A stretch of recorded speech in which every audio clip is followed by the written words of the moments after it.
Mungkin forum ini kita menghadirkan satu dialog oleh juga para mahasiswa yang akan memberikan kontribusi kolektif ke depan. Tadi ditempatkan sebagai satu fungsi normatif. Ini sekedar menjalankan amanah undang-undang. Namun realitas empiris menunjukkan hal yang berbeda. Pengawasan justru berlangsung di tengah tarik-menarik kepentingan politik. Tadi Prof. Koma sampaikan secara teori kita harus menjalankan tugas dan kewenangan dalam konteks prinsip-prinsip penyelenggaraan agar penegakan hukum itu berkepastian hukum, tapi fakta-faktanya itu tidak seperti yang kita bayangkan dalam proses penegakan hukum. Karena di Bawaslu itu dalam konteks penegakan hukum itu sebut saja lah kita mengenal istilah gakumdu. Di ruang gakumdu itu perlu membangun satu chemistry. Ada polisi, ada jaksa. Walaupun PIC koordinatornya adalah pengawas pemilu, itu tidak mudah untuk kita bisa lakukan.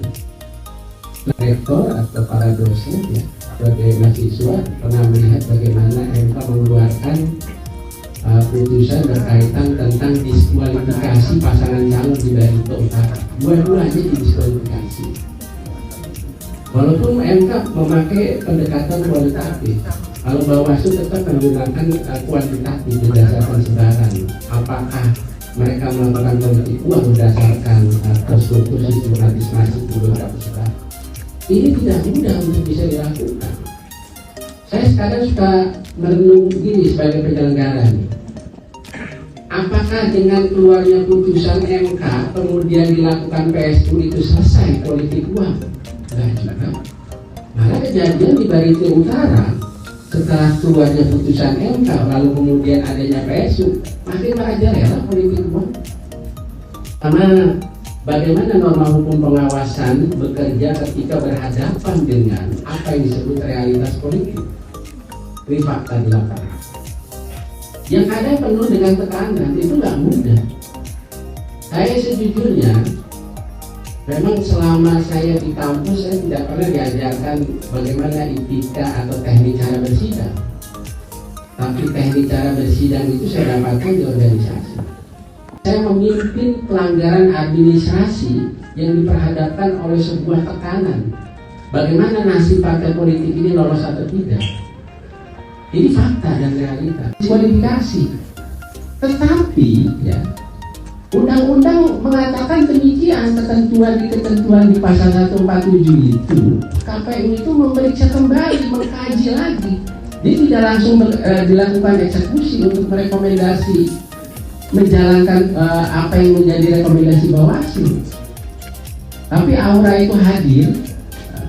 Kayak Dr. Yance pasca MK mengeluarkan putusan 104, makna rekomendasi menjadi sebuah putusan yang mau tidak mau harus dijalankan. Kita akan menggedor-gedor orang tersebut untuk hadir ketika dipanggil oleh Bawaslu. Tidak ada. Walaupun itu di ruang ya gakumdu yang di dalamnya ada polisi dan jaksa.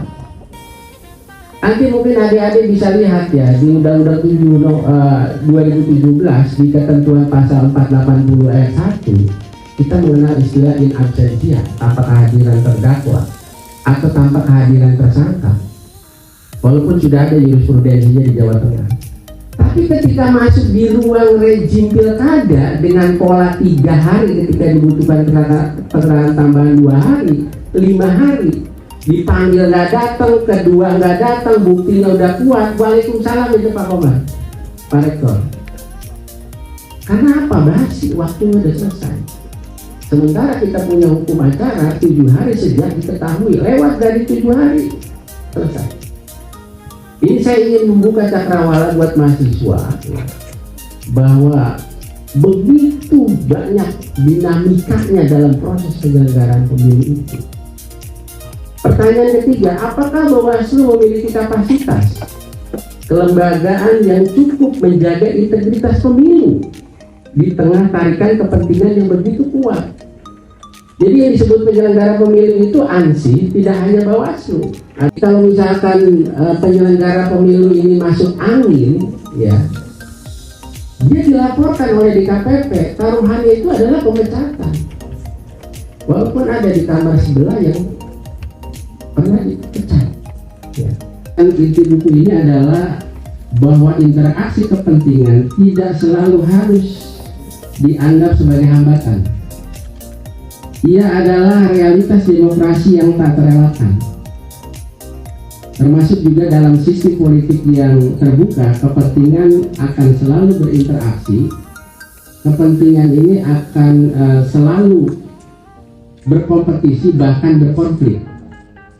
Nah, lalu kembali ke kami adalah tugas Bawaslu bukan menghilangkan kepentingan itu, tetapi melainkan memastikan bahwa konsentrasi ini berlangsung dalam koridor keadilan dan apa yang disebut kepastian kelembagaan untuk menyeimbangkan kepentingan. Pengawasan pemilu adalah benteng terakhir agar perebutan kekuasaan politik tetap berada dalam koridor apa yang disebut etika dan apa yang disebut keadilan. Mohon izin Pak Rektor, saya mau berpantun. Ustadz keren namanya UJ. Enggak almarhum itu. Tapi saya ngefans walaupun almarhum. Pergi ceramah ke Bekasi. Kebetulan saya orang Bekasi.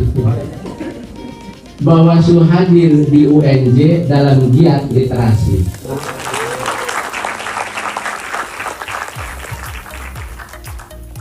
Minum jamu namanya STMJ. Ramuan sehat dari Balikpapan. Kami pilih kampus UNJ karena mahasiswanya cerdas dan juga keren. Dengan topik Assalamualaikum warahmatullahi wabarakatuh.